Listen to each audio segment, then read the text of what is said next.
بسم اللہ الرحمن الرحیم۔ السلام علیکم میرے مسلمان بھائیوں، بہنوں، بیٹیوں، بزرگوں، دوستوں۔ کچھ دن مسلسل میں یونیورسٹیوں، کالجوں اور سیرت کانفرنسوں میں مصروف رہا اور کوئی نیا کلپ تیار نہیں ہو سکا۔ آج علامہ اقبال رحمۃ اللہ علیہ کے حوالے سے ویسے تو میں نے کئی کانفرنسوں میں خطاب کیا ہے اور یونیورسٹیوں میں بھی، لیکن آج میں چاہ رہا تھا کہ میں آپ سے بھی کچھ چیزیں علامہ کے حوالے سے شیئر کروں۔ علامہ اقبال کی عظمت کا اندازہ تو اس سے ہی ہو جاتا ہے کہ جب قائد اعظم رحمۃ اللہ علیہ نے علامہ اقبال کے وصال کے بعد ان کے بارے میں جو ایک تقریب تھی، اس میں قائد اعظم تشریف لے گئے اور قائد اعظم رحمۃ اللہ نے فرمایا کہ کسی نے ایک انٹلیکچوئل جو تھے UK کے، انگلینڈ کے، ان سے پوچھا کہ آپ بتائیں اگر انگلینڈ اور شیکسپیئر میں سے آپ کو کسی ایک کا انتخاب کرنا پڑے تو آپ کس کا انتخاب کرو گے؟ تو قائد اعظم رحمۃ اللہ علیہ نے بتایا کہ اس شخص نے کہا میں شیکسپیئر کا انتخاب کروں گا۔ تو قائد اعظم نے فرمایا کہ اگر میرے پاس کوئی ریاست ہوتی اور مجھے کوئی پوچھتا کہ اقبال میں سے اور ریاست میں سے کون سی چیز منتخب کرو گے تو میں علامہ اقبال کو منتخب کرتا۔ اور قائد اعظم رحمۃ اللہ علیہ نے فرمایا تھا کہ ہر جو تحریک ہوتی ہے یا فریڈم موومنٹ کوئی ہوتی ہے، اس کا کوئی ایک جو ہے وہ مفکر ہوتا ہے، اور تحریک پاکستان کا مفکر جو تھا یہ علامہ اقبال تھا۔ یہ علامہ اقبال نے خواب کہاں دیکھا،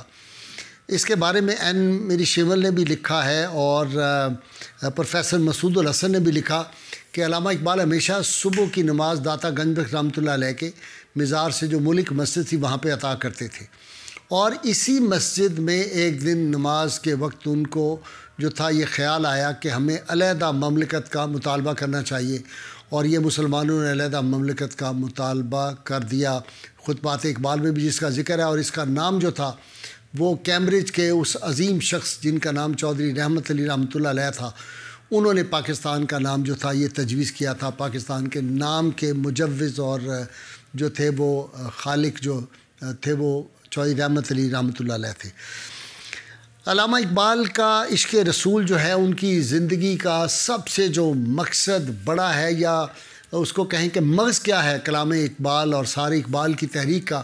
وہ وہی ہے جو علامہ اقبال نے کہا بمصطفیٰ بے رساں خیش راہ کے دیں ہما اوست اگر باؤ نہ رسیدی تمام بولہا بیست، کہ تم اپنے آپ کو رسول اللہ صلی اللہ علیہ وسلم کے قدمین تک پہنچا دو، اگر تم وہاں نہیں پہنچتے تو پھر سب بولہا بیست ہے۔ اقبال کا اول و آخر جو نقطہ نگاہ تھا وہ یہ تھا کہ مسلمان جو ہے اس کو رسول اللہ صلی اللہ علیہ وسلم تک، کیونکہ وہ یہ سمجھتے تھے خیمہ افلاک کا ایستادہ اسی نام سے ہے اور نبض ہستی تپش آمادہ اسی نام سے ہے۔ مسلمانوں کی جو زندگی ہے، روح کی زندگی، وہ رسول اللہ صلی اللہ علیہ وسلم کے عشق سے وابستہ ہے، نسبت رسول سے ہے، تعلق مصطفیٰ سے ہے۔ ہماری نسبت عشقی جو ہے مسلمانوں کی، یہی ہمیں پاور آف ایگزسٹنس دیتی ہے، یہی پاور آف ریزسٹنس دیتی ہے۔ علامہ اقبال سے ایک مرتبہ یہ میاں محمد شفیع جو ہے بڑے مشہور صحافی تھے، ہم نے ان کی زیارت بھی کی، میاں صاحب سے ملاقاتیں بھی رہی، چونکہ وہ مولانا عبدالستار خان نیازی رحمۃ اللہ علیہ سے ان کا بڑا تعلق تھا، تو ان کے ہاں وہ تشریف لاتے تھے، تو ہماری بھی ملاقاتیں اس زمانے میں ہوتی تھی۔ میں طالب علم تھا لاء کالج کا، تو میم شین ان کو میم شین کے نام سے لکھتے تھے، میاں محمد شفیع صاحب۔ انہوں نے ڈاکٹر عبدالحمید ملک صاحب تھے جو سابق پروفیسر تھے، principal King Edward Medical College, وہ علامہ کے پاس حاضر ہوتے رہتے تھے، شام کو محفل لگتی تھی۔ تو ایک دن بیٹھے بیٹھے ڈاکٹر عبدالحمید ملک صاحب نے پوچھا علامہ صاحب یہ تو بتائیں آپ کو یہ حکیم الامت کا جو ٹائٹل ہے یہ کیسے ملا؟ ساری امت جو ہے وہ آپ کو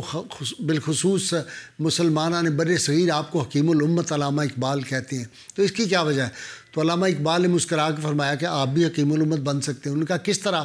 تو علامہ نے کہا کہ میں نے 1 کروڑ مرتبہ گن کر درود پاک آپ صلی اللہ علیہ وسلم کی بارگاہ عالی قدر میں پیش کیا ہے۔ تو علامہ کا عشق رسول کا یہ حال تھا کہ علامہ ایک دن شام کو ان کے ہاں محفل لگتی تھی، تو فقیر سید وحید الدین نے لکھا کہ ایک دن ہم گئے تو علامہ بڑے آزردہ تھے اور بہت زور زور سے وہ رو رہے تھے اور ان کی ہچکی بندھی ہوئی تھی۔ تو ہم نے کہا علامہ کیا ہوا؟ تو علامہ کہنے لگے کہ ابھی ابھی آپ کے آنے سے پہلے ایک نوجوان یہاں سے اٹھ کے گیا ہے، اور وہ باہر کا پڑا ہوا نوجوان تھا، آیا تھا، تو وہ جب بھی رسول اللہ صلی اللہ علیہ وسلم کا ذکر پاک کر رہا تھا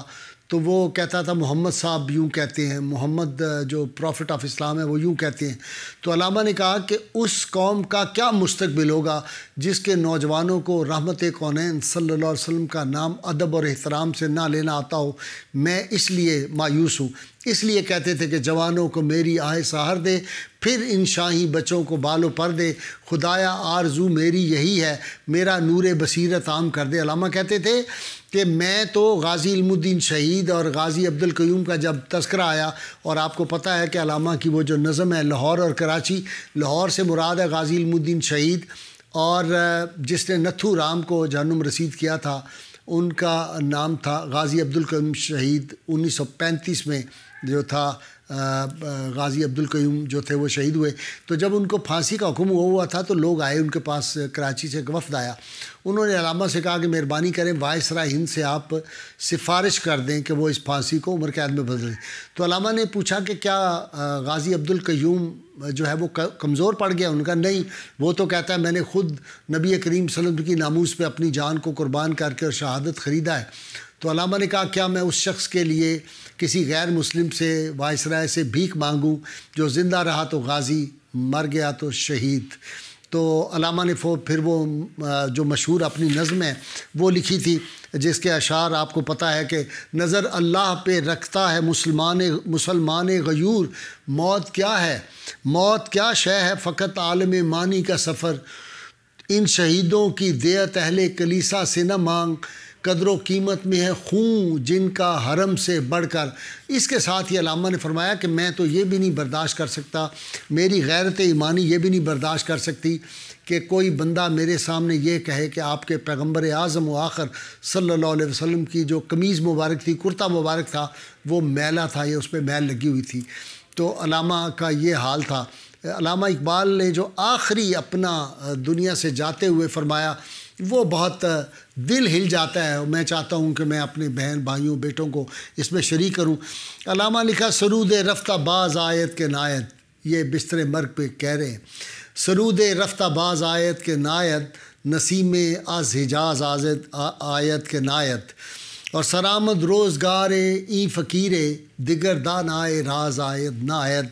کہ سرزمین حجاز سے آنے والی خوبصورت اور زندگی بخش ہوا کے جھونکے ختم ہونے کو ہیں، اور کوئی نہیں کہہ سکتا کہ آئندہ اس طرح کی ٹھنڈی اور فرت افزا ہوا چلے گی یا نہیں۔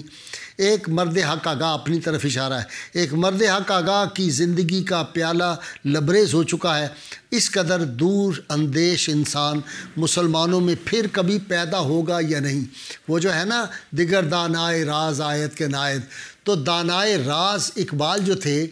ان کو روحانی طور پر جو عظمتیں اور رفتیں ملی ہوئی تھیں، وہ رسول اللہ صلی اللہ علیہ وسلم سے جو ان کی نسبت عشقی تھی، اس کی وجہ سے علامہ اقبال کو یہ سب کچھ حاصل تھا۔ اور علامہ جو تھے وہ سمجھتے تھے کہ عشق مصطفیٰ جو ہے وہی اول و آخر، اسی میں مسلمان کی حیات ہے، اسی میں مسلمان کی جو ہے زندگی ہے۔ اسی لیے کہا کہ نگاہ عشق و مستی میں وہی اول وہی آخر، وہی قرآن وہی فرقان وہی یاسین وہی تا، وہ دانائے سبل ختم الرسل مولا کل، جس نے غبار راہ کو بخشا فروغ وادی سینہ۔ نعرے کے لیے تیار ہو جائیے۔ یہ نعرہ ہم نے گلی گلی کوچے کوچے خوب لگانا ہے، اور اللہ تعالیٰ کے فضل سے اس نعرے کو کوئی روک نہیں سکے گا، جو روکے گا ذلت اس کا مقدر بنے گی، اور لگانا پڑے گا نعرہ۔ اور لوگ روکتے ہیں نعرہ لیکن مجبور ہو کے پھر لگانا بھی پڑتا ہے۔ نعرہ زور سے لگائیں اور اس تحریک کا آپ حصہ بنیں کہ رحمت کونین صلی اللہ علیہ وسلم کا جو نالین پاک بادشاہی مسجد سے چوری ہوا، چور دندناتے پھر رہے ہیں، وہ ہم نے اس تحریک میں انشاءاللہ تعالیٰ اس کو جو ہے وہ برآمد کرانا ہے۔ پاکستان کا مطلب کیا؟ لا الہ الا اللہ محمد رسول اللہ صلی اللہ علیہ وآلہ وسلم۔